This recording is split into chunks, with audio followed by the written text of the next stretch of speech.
ছাত্ৰ-ছাত্ৰীসকল তোমালোকে ভালে আছানে? আজি মই তোমালোকক ভাষা পাঠ্যপুথিৰ এটি কবিতা পঢ়ুৱাম। তোমালোকে মনোযোগৰে শুনিবা। কবিতাটিৰ নাম হ'ল পখিলা। পখিলা। পখিলাই পাখি মেলি নাচে উৰি উৰি, আধা ফুলা কলিটি চাই ঘূৰি ঘূৰি।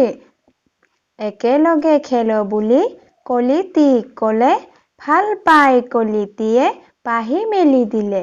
পাহি মেলি কলিটিয়ে জকমক কৰে, উলাহতে পখিলাৰ মন ভৰি পৰে। ছাত্ৰ-ছাত্ৰীসকল কবিতাটো শুনি কেনে পালা? এইবাৰ মই তোমালোকক কবিতাটো অলপ বুজাই দিম, ভালকৈ শুনিবা দেই। পখিলাই পাখি মেলি নাচে উৰি উৰি, আধা ফুলা কলিটিক চাই ঘূৰি ঘূৰি। পখিলাই পাখি মেলি উৰি উৰি নাচি ফুৰে আৰু কলিটিক ঘূৰি ঘূৰি চায়। একেলগে খেলো বুলি কলিটিক ক'লে, ভাল পাই কলিটিয়ে পাহি মেলি দিলে। আৰু পখিলাটোৱে কলিটিৰ লগত একেলগে খেলো বুলি ক'লে আৰু কলিটিয়ে পখিলাটোক ভাল পাই পাহি মেলি দিলে।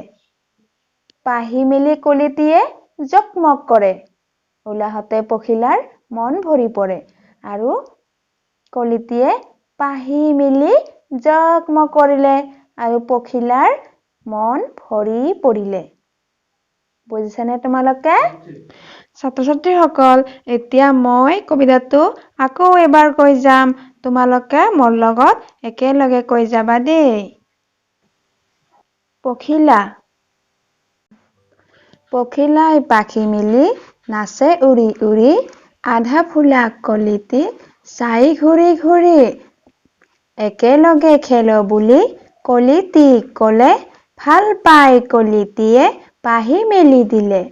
পাহি মেলি কলিটিয়ে জকমক কৰে, উলাহতে পখিলাৰ মন ভৰি পৰে। এতিয়া তোমালোকেও আবৃত্তি কৰিবলৈ চেষ্টা কৰিবা। আজিলৈ ইয়াতে সামৰিলো। পুনৰ এটা নতুন পাঠ লৈ তোমালোকক লগ পাম। ধন্যবাদ।